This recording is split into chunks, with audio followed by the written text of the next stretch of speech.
Hello दोस्तों, SJ कहानी सागर में आपका स्वागत है। आज की हमारी कहानी है रिवाज। मम्मी जी, आप तो कह रही थी कि आपके पास बहुत सारी साड़ियां हैं, लेकिन संदूक में तो एक भी साड़ी नहीं है। रेवती ने अपनी मम्मी सावित्री से कहा तो सावित्री मुस्कुराते हुए बोली, मेरी साड़ी संदूक में नहीं, अलमारी में है। तब रेवती बोली, मम्मी जी, मुझे पता है आप अपनी साड़ी देने के लिए मुझसे झूठ पर झूठ बोल रही हैं।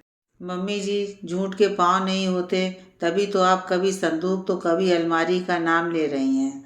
मैं जब आई थी सबसे पहले मैंने आपकी अलमारी खोल कर देखी थी, लेकिन आपकी अलमारी में एक भी साड़ी नहीं थी।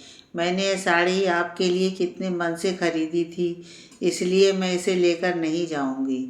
रेवती की बात सुनकर सावित्री दुखी हो गई थी। शादी के बाद जब भी वह उनसे मिलने अपने घर आती थी, सावित्री उसे उसकी मनपसंद की साड़ी दिलाती थी।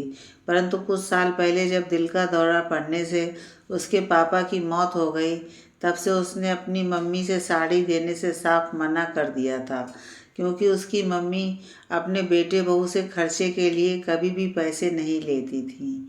बस अपनी पेंशन में ही अपना खर्च चला लेती थी। वैसे उन्हें नए नए कपड़े पहनने का ज़्यादा शौक नहीं था, बस 2 साड़ियों में ही पूरा साल चला देती थी।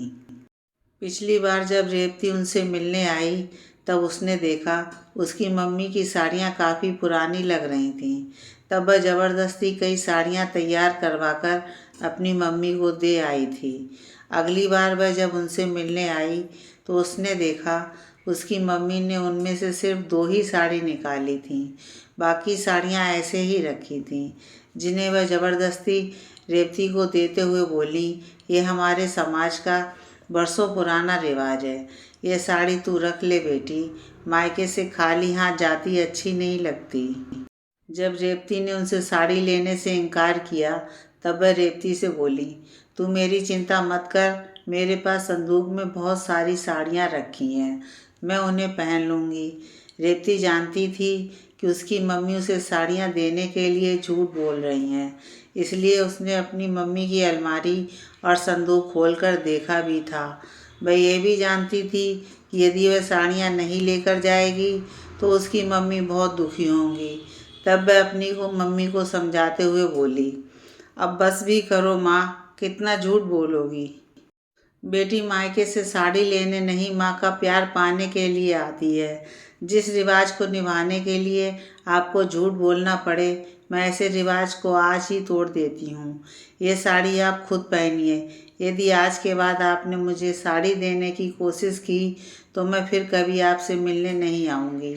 मुझे सिर्फ आपका प्यार और आशीर्वाद चाहिए। रेवती की बात सुनकर उसकी मम्मी भावुक हो गई थी। उन्होंने प्यार से रेवती को गले से लगा लिया और उसे आशीर्वाद देते हुए बोली, बेटी, तूने बरसों पुराने रिवाज को तोड़कर मुझे बोझ से मुक्त कर दिया। भगवान करे तेरा दामन हमेशा खुशियों और समृद्धि से भरा रहे। मम्मी से आशीर्वाद पाकर रेवती ने खुशी से मम्मी का माथा चूम लिया था। माँ की ममता ऐसी ही होती है, अपने पास कुछ भी ना हो फिर भी बेटी को देने के लिए हमेशा तैयार रहती है, क्योंकि माँ तो माँ होती है। उसे अपनी बेटी को खाली हाथ ससुराल भेजते हुए भी शर्म आती है, परंतु समझदार बेटियाँ ऐसे रिवाज को ख़त्म करके अपनी माँ को बोझ और शर्मिंदगी से मुक्त कर ही देती हैं।